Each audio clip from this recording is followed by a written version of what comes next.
Well, back up here in Cambridgeshire. It's been a long time, but it's great to be back. What a place. This lake that I've brought you to today, it goes back in history, decades. We're up in the fens. It's sort of off the beaten track. I mean, stretching out behind me here now, hundreds of acres of farmland, flat, as you expect Cambridge to be. And as far as the eye can see, fields and stubble and what have you. And the lake itself, classic Cambridgeshire, great big head-high reed beds, stretching out in places 30, 40 metres into the lake, you know, creating all these lovely little nooks and crannies. It's a small and intimate pit, shallow, crystal clear, weedy, rich, with a low stock of really lovely old carp. So it's right up my street, to be fair. I've had the ticket for a number of years, but I don't come up here all that often. It's like a refuge, if you like, from the mad old world out there. So I like to come up here for a bit of a holiday break every now and again. And the fishing's challenging. These fish are very natural. They've got a lot of natural food. It's not that pressured. It's a small syndicate. So they're spooky, they're wary, they know what the game is all about. You have to treat them with the respect that they deserve, and you've got to tread cautiously and carefully. So how have I approached today? Well, I've turned up this morning. I've got 2 nights ahead of me. Got here just after first light, like you would, and there's a great time for seeing fish, and I saw 2 pretty instantly. So choice of swim wasn't that difficult. We've ended up here in the middle of the lake, pretty much. We're on the back of the wind. Like with most of these scenarios, I'm taking things step by step. So I've shipped my rods together and I've pinged 3 singles out there amongst the area, or into the area where the shows are. And I've left it at that to begin with. And fortunately, the fish haven't shied away. I've seen a couple of shows since. I think moving forward, as the evening progresses, I'm not recasting the rods. They're staying exactly where they were. I don't want to make any more disturbance than necessary. I'm just going to ping some baits out one by one. Hopefully I can probably get the range with the catapult. If not, it'll be a throwing stick. I'm just trying not to push those carp away. I'm actually the only angler on the lake at the moment, so these fish could melt away in an instant if I make the wrong decision. So just treading cautiously. It'd be really lovely to get one of these beautiful old carp this trip. You know, half a dozen a year is good going on this lake, so you know, to get one on this trip would be a great bonus. I'm hoping to be able to show you one of these lovely old fish, but we'll see, and we'll take things step by step as we go along, and I'll explain everything as we move forward, every process and decision that I make. I'll talk you through how I approach these tricky old venues with old carp that have seen it all before.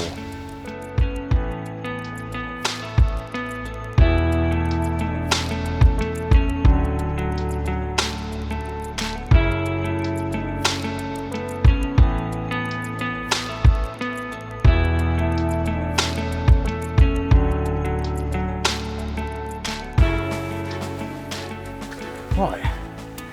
Perfect. Set up right by the water's edge, next to me rods. Great view of the swim. I'm not going to miss anything here. All settled down for the night. I'm going to cook myself some dinner. Rods are out. I'm not touching them now.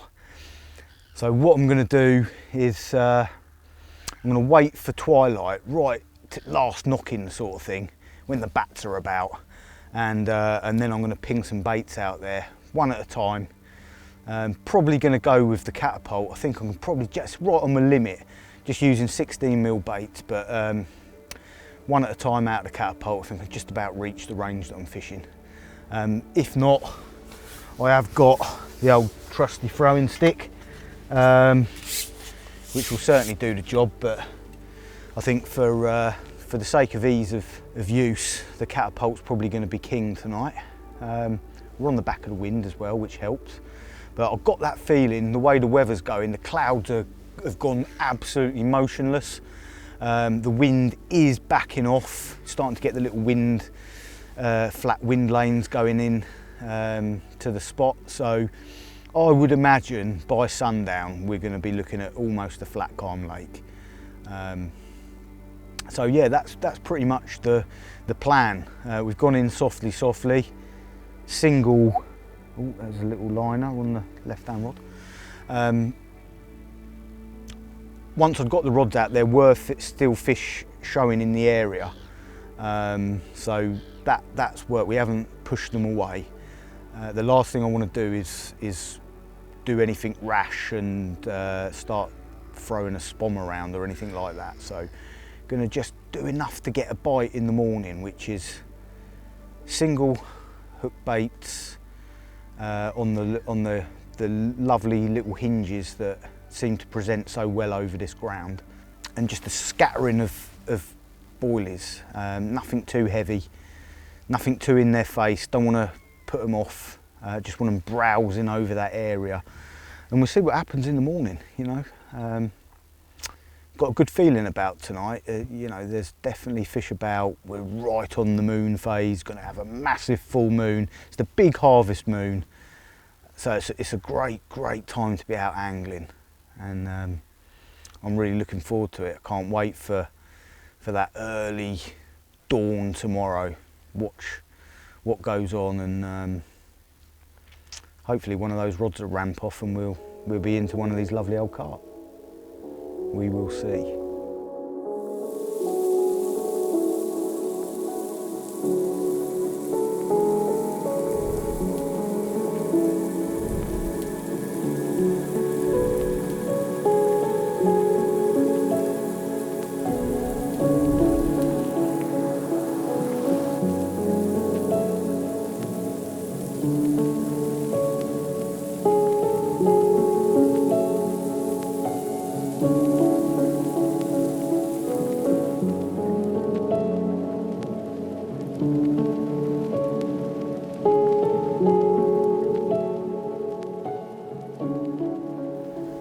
Right, okay, so I've waited until dusk has fallen. All the seagulls have gone off to roost. And what that's enabled me to do is ping out single baits in the catapult. So I'm not creating a huge amount of disturbance because we've clearly had fish in the area. In these sort of scenarios, on these sort of pits, being the only angler here, and there's loads of places for them to go, if I cause a load of disturbance, I've immediately put the fish on edge. I've pushed them away from the hard work that I've done, which is obviously finding the fish in the first place. And this allows me to stealthily put out the required amount of bait that I need out there for hopefully what would generate a bite in the morning. So I'm not looking to generate a hit of fish as such, like you may do on some waters. You know, this is a low stock pit. You're looking to pick off a bite at a time generally. Maybe if I had a lot more time at my disposal and the weather conditions look really good, I might commit to a big amount of bait, you know, if I was more in touch with the lake and I was visiting it regularly. But in these scenarios, on this type of lake, my style of angling and approach is always softly, fish for a bite at a time, and work from there. And this gives me that opportunity. I can get the baits out with the catapult or the stick, causes minimal disturbance. It's only I'm doing it one at a time as well, and I can, you know, really regulate exactly what I'm doing and what is going on in the fishing scenario. So these sort of lakes, these tactics really bode well. And what it means is, as well, that I'm only committing a small amount of bait. If the fish are showing a different section of the lake tomorrow morning, I can just simply up sticks, move on them and repeat the process. Just flick single hook baits out there, fish for the moment, and then encourage maybe a little bit of feeding activity by putting some bait out in the evening, or if the fish do move off. So that's why I'm doing what I'm doing, and not getting a big bucket of bait and a spom rod out. So yeah, small waters, pressured carp, older carp. This is my sort of go-to approach to start with.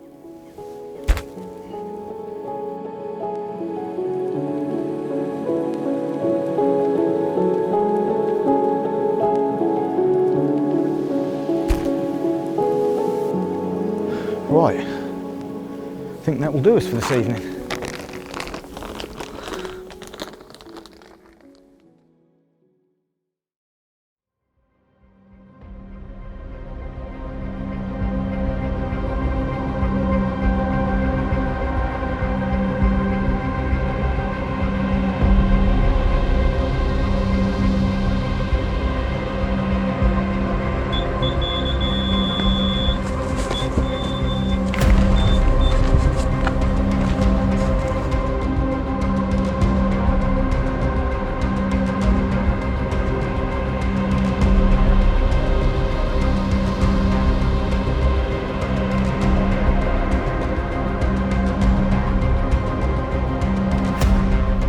Right, it's been a really good start to the morning. It's like a mega night last night, big moon, illuminated the whole lake, it's gone flat calm. Started off actually with a couple of tench, which wasn't ideal, so I had to put the rods back out in the dark, but 5:30 this morning, right hand rods melted off, and got one of the old, looks like one of the old original commons in the net. I haven't had a proper good look at it yet, but it's got some fun, something on its head. I don't know. I'm gonna have a good look in a minute, but yeah, no dramas. She went in the net, got the rod back out there. Sun's up. Just thinking about getting around to do some photographs, and I put the kettle on to make the second coffee of the morning, and the same rod's away again. And got another common in the net. The lake is pretty renowned for, I'd say probably 80% commons, 20% mirrors, so the chances are you're going to get a common. We got time yet this morning for another one, I reckon. If I can get this rod back out first chuck without making too much disturbance, we might get another one. Maybe the next one will be a mirror. But it's been a good morning so far. I cannot complain at all. What's potentially a tricky little lake, so seems like everything's coming together. Just going to go and balance this rig out, get it back out onto the spot, see if we can't get another one. Lovely.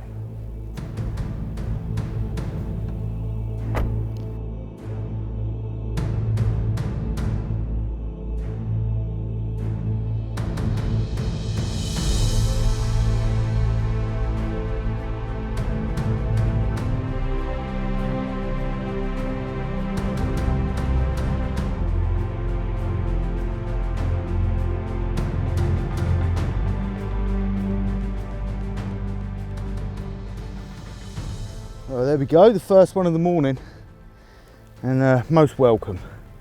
Lovely welcome back to Cambridge for me, in this lovely intimate little pit. Don't know what's going up here on the head, but like it's got some sort of fungal infection, but as I say, a lot of these are really old fish, so yeah, don't know. I'm going to treat it before I put him back anyway. But yeah, he's fighting fit.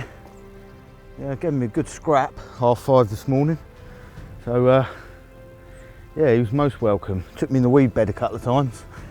I think he's been living in the weed for a while. He's got a few leeches on him. Well, it's our duty of care to look after these old creatures. So I'm going to treat this one up, some antifungal. Hopefully get him on his way to recovery.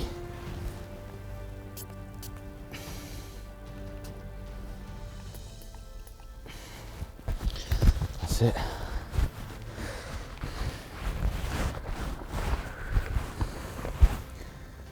Let's get you back, old soldier.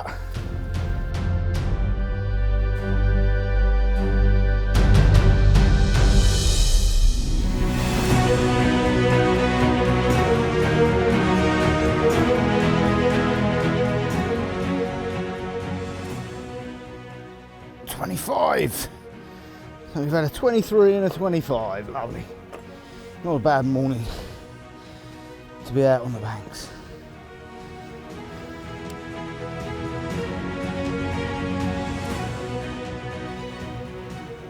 Well, there we go.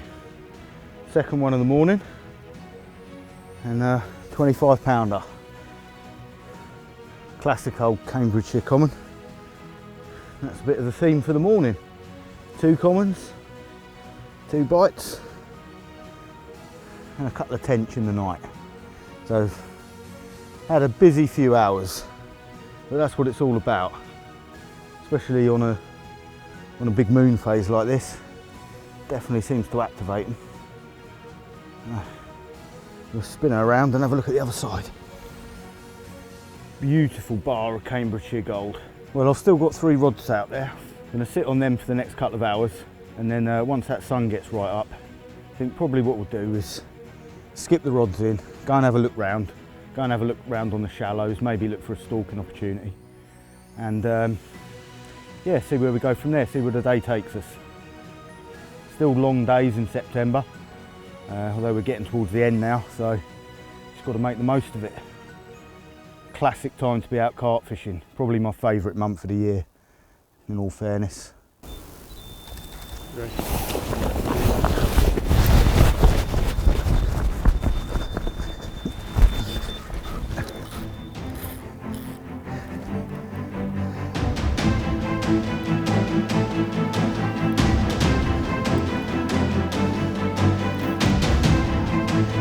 Go that way.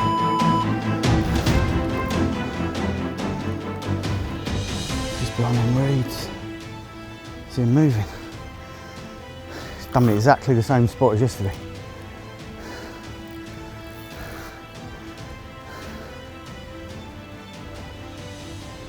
Oh, she's kicked out. That's it. We've got her out. We've got her moving. We've got her moving. Yes. Yes.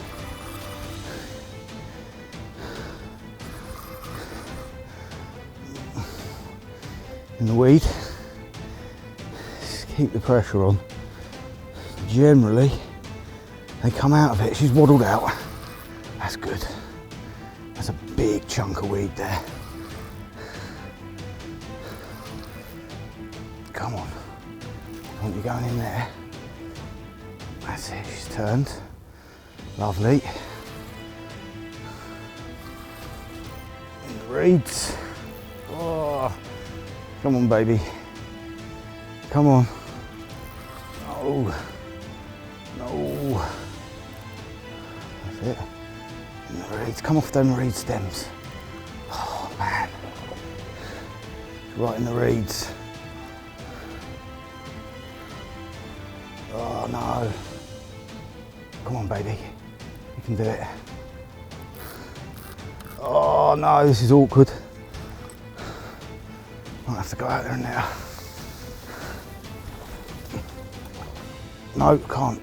Come on, that's it, you can come.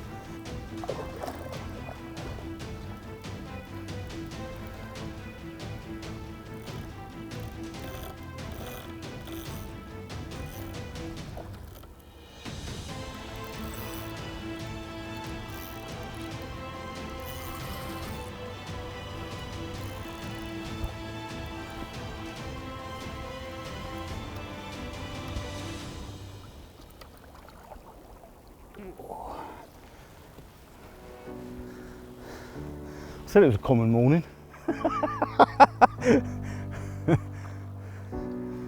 Oh.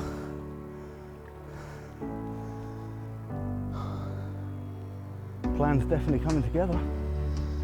Softly, softly, gently, gently is always the way forward in these sort of pits.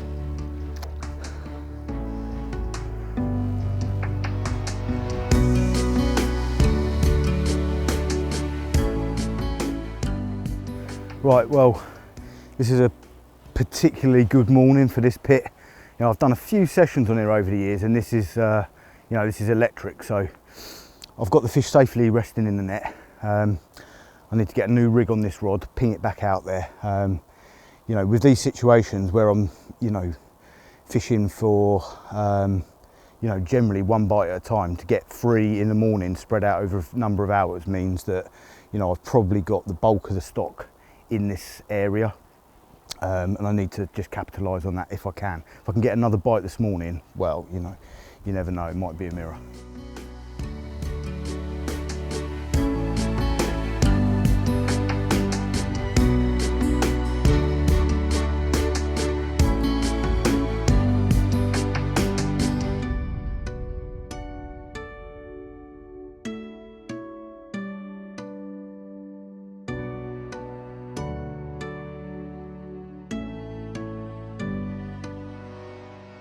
You really couldn't make this up this morning.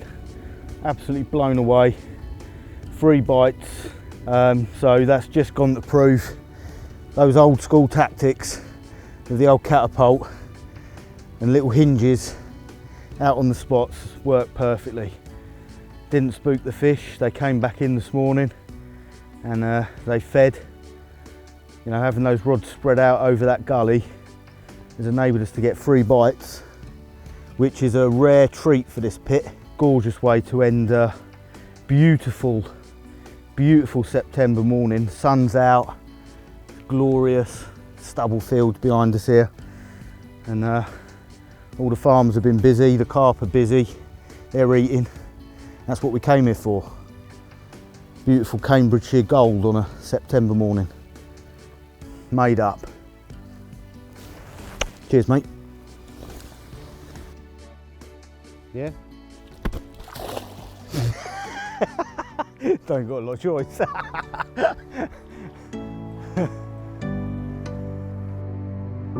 Autumn is a really special season in the carp angler's calendar. But you know, we could wax lyrical about seasons of mist and mellow fruitfulness and autumn harvest and all that. For me, it's the one season that you've got to put a real good amount of thought into your angling. Everything is on the change. Yeah, of course, the carp are looking for food, they're in peak condition, spawning's well out the way. The one thing that I always think back to is the old close season, and nowadays, obviously, with the abolishment of that, the carp are under immense amounts of pressure from very early in the spring right the way through the summer. So for me, autumn's a time of real careful consideration in your angling. Yes, the carp can be found in lots of different areas now, areas that you might not have even seen them in for the past few months throughout that summer period, you know, and also the big weed beds, they're losing their appeal, they're starting to collapse, the natural food's dwindling. The carp start using those bigger, deeper areas, the big silt gullies. They might be getting into little deep corners of the lake that, again, you might not have seen them since the previous winter, but believe you me, they will be getting about the lake looking for all those last food sources. And with real careful angling, considerate angling, you can trip them up quite regularly. They start to get more active at night, so we've got the longer dark hours, and it's well worth sitting up throughout the evening period listening to get your location.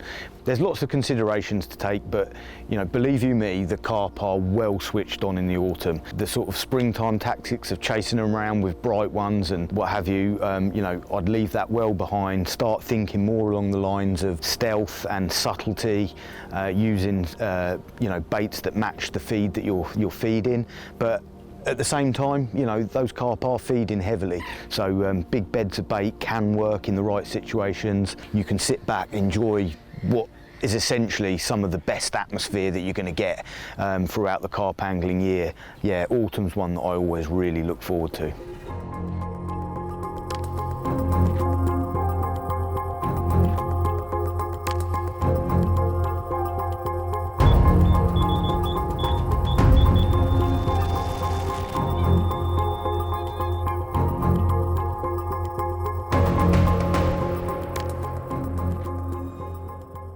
Just in a coot spook off the spot,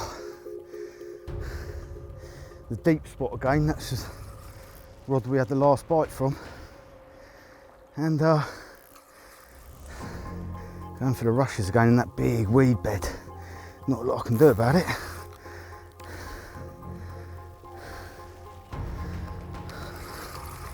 As I said to you before, generally a good constant pressure just keeps them moving through the weed. It's not a big fish, it's an angry one.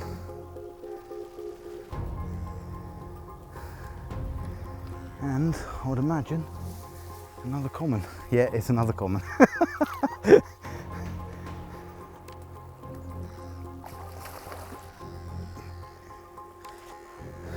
Yeah. Some sort of autumn session this. Amazing. Wonder when the big ones are going to turn up. Not that I'm disappointed with you, mate, but you're a little tiddler. Thank you for coming though, joining the party.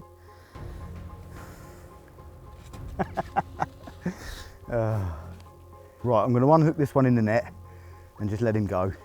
No point getting him out. He's done the job. It's going to be a nice fight, and I'm going to get that rod back on the spot because this is turning into a hell of a session, red letter session for this pit for me anyway. So let's get this done.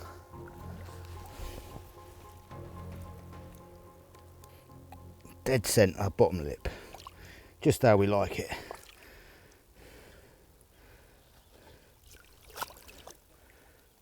There he is. Oh mate, on your way. Thank you very much.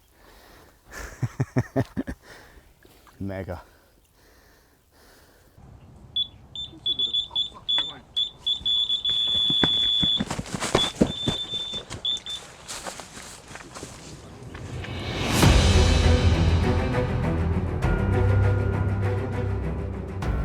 It's still out there. We've had another bite. Right hand rod this time off the shallow spot, which makes sense seeing as the sun is absolutely blazing.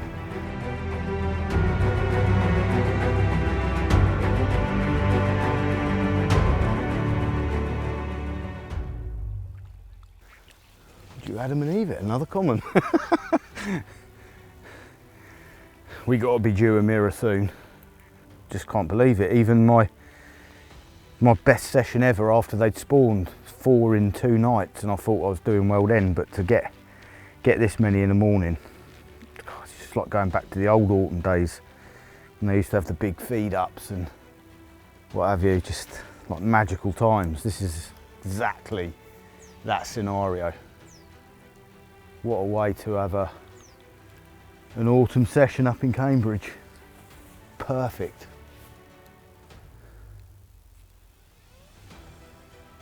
Ploughed for a bit of silkweed. Well, don't get a lot better than this.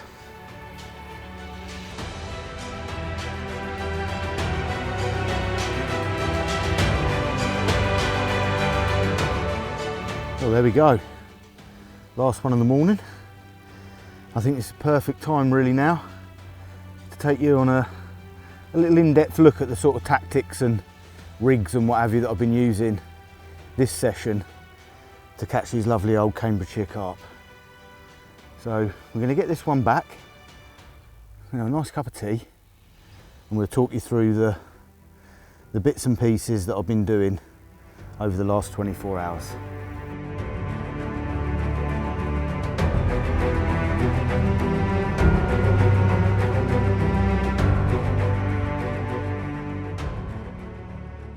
This has been my rig of choice for many, many years now, for a number of reasons. Firstly, it's made up of really, really strong, reliable, bulletproof components. I choose to fish this rig in a number of situations, but this is for my pop-up fishing.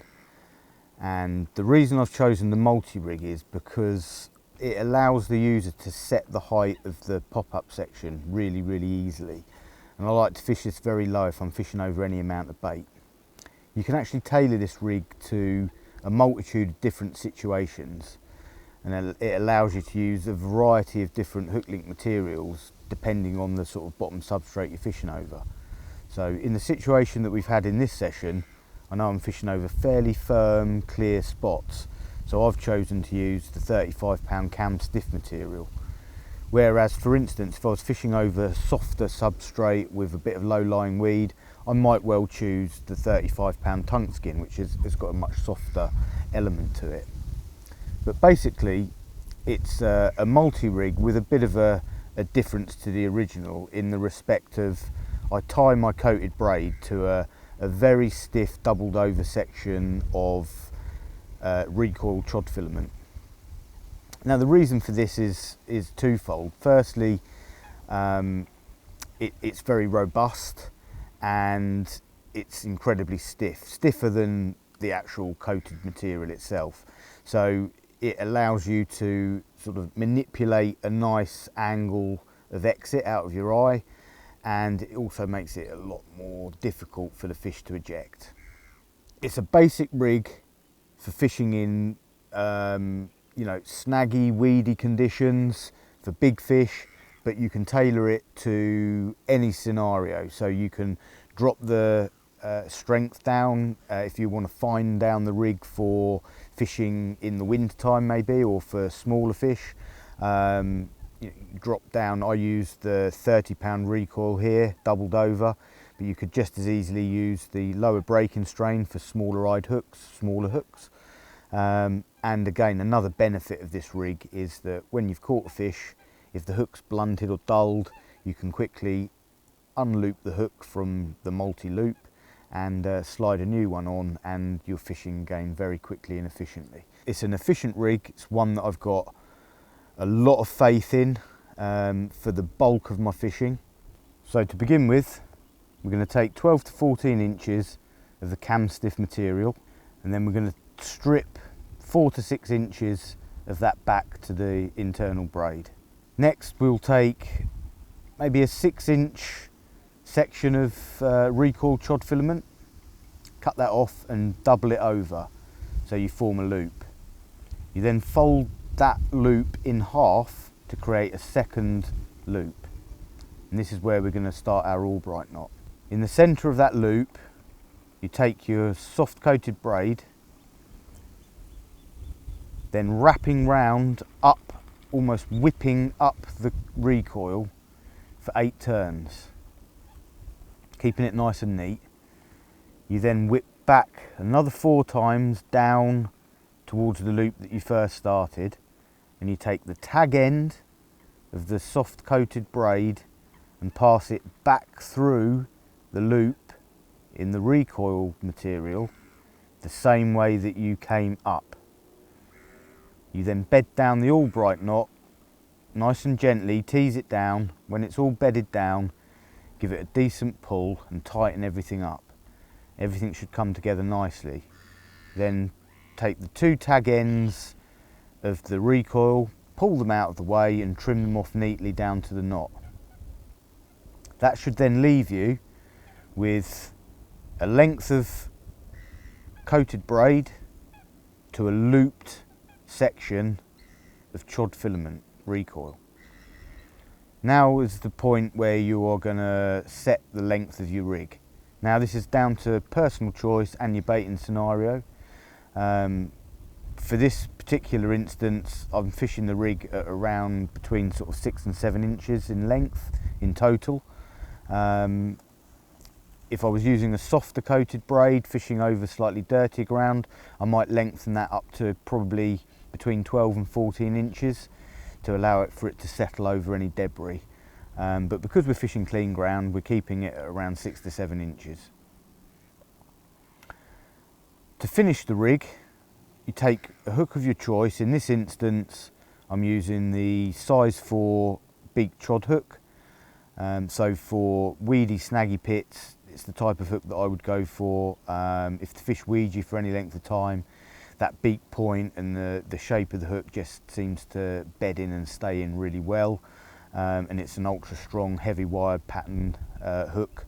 So that's my sort of hook of choice for this instance. If you were fishing a weed-free lake in the middle of winter and you wanted to use a size 6 hook, you can, a straight point hook, whatever, as long as it's got the out-turned eye to allow a nice line of exit for this stiff material, then all's good. So you then take your doubled over section of chod material, pinch it together and push that through the eye of the hook until you reach your knot.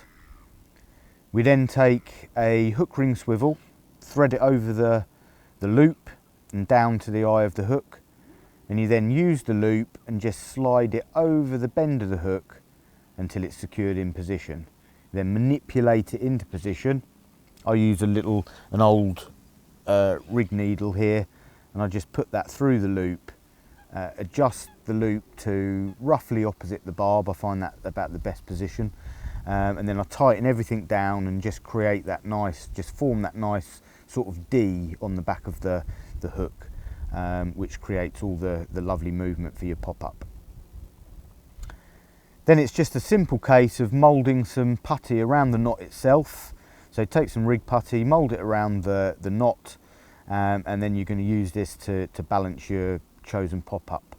Now the beauty with this is because you've got no real metal work of any substance there, so you can use the sort of provisional shop bought airball pop-ups for this type of rig. You don't have to use a cork ball, but a cork ball's great as well. Just means that you don't have to use quite so much putty. It makes the job a lot neater.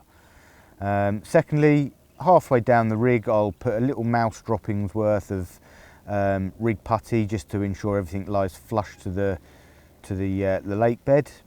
And then just choose the length you want to sit the rig at, and I simply tie a double overhand knot, figure of 8 style, to leave a small loop in the top of the rig, and I use that to either thread through your chosen leader swivel, loop it on, or you can use one of the quick links with a little sleeve.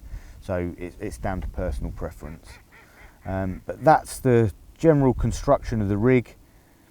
Very efficient, very neat, and works with all manner of your chosen materials depending on the scenario that you're facing.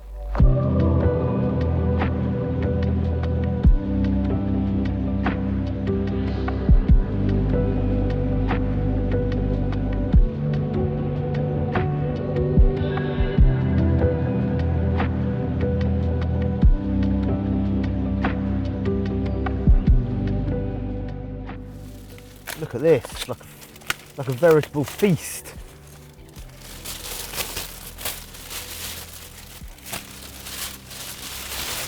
More crony.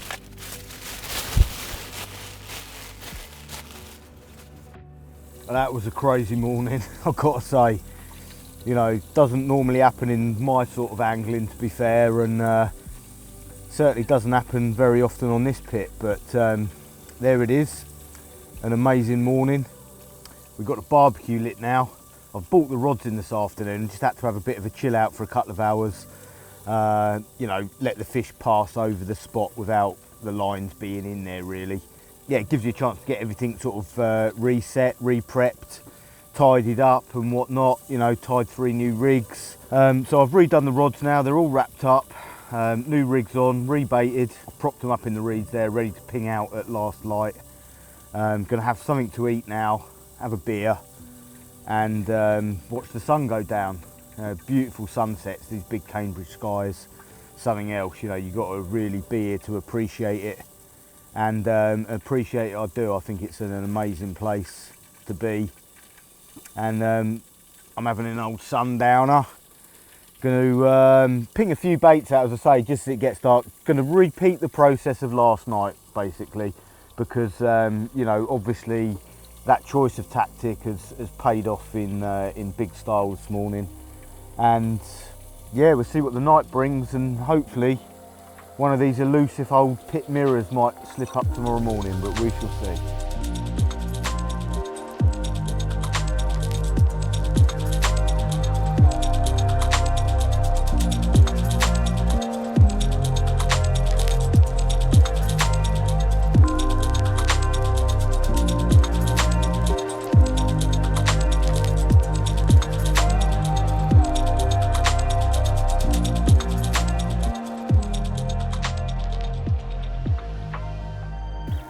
Went sweet as a nut, that did. One thing I will say with that I've seen people using this braid, a bit too bullish with it. It's so sensitive, and when you're sinking your line and mending the bow in the braid and what have you, you've just got to be really gentle. You can't go pulling it like you would do with mono. It will just move the lead. Definitely one thing to consider. Expanding in size until we can see the world is greater than we ever imagined. Covered in largely shadow, those aspects of ourselves Cracks, mate.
Well, it's definitely a bit fresher this morning. Clear skies last night, dropped the temperature, and yeah, it seemed quite quiet at first, but just after midnight had a tench on my left hand rod, got that cast back out, and I was so tired after yesterday in that sunshine, like really fell into a deep sleep, and then I was awoken at about 5:30 this morning by the middle rod, the rod which was the quietest one yesterday, that was firing off. Nice slow battle out there in the dark. Well, actually we were illuminated by that mega moon, and that was really something else last night. I mean, when that harvest moon, when that rose off the horizon over our shoulders here to the left, it really was something else. Illuminated by the last rays of the sun, it just came up like a big orange ball, almost looked like a sun. Incredible. So it was a beautiful atmospheric night, and yeah, played the fishing, went usual into the deep water out to the left here, and I took a few steps out into the water, and I saw it roll in the moonlight, and I saw these big plated scales. It's a mirror, a fully scaled mirror. So one of the jewels has graced my net on the last morning. So I'm over the moon. You know, to cherry pick these old mirrors out of a massive stock of commons, if you like, is a right treat. So yeah, I mean, I don't know whether that's going to be the only bite of the morning, but for now we've got a beautiful fully scaled mirror to photograph. So I'm just going to have my coffee, and we'll get her out and show you.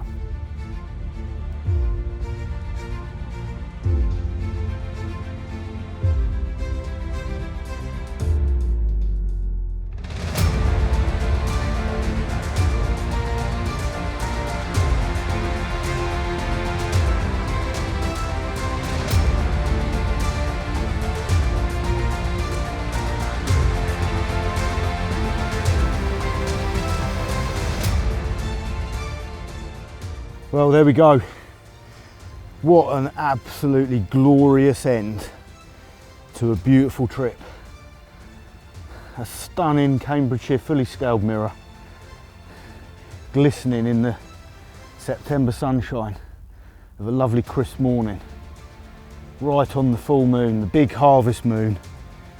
She was out there eating away, one of the jewels of the lake. Not one of the monsters, but a more pretty fish I think you would be hard pushed to find anywhere in the country. Absolutely stunning. Made a perfect end to this lovely trip, and yeah, you don't see me again. I've had a great trip. It's been a memorable one and a productive one. Oh, look at that. That is what carp fishing is all about for me. That is what carp fishing is all about for me. It don't get no better. It don't get no better. Look at those plates, man.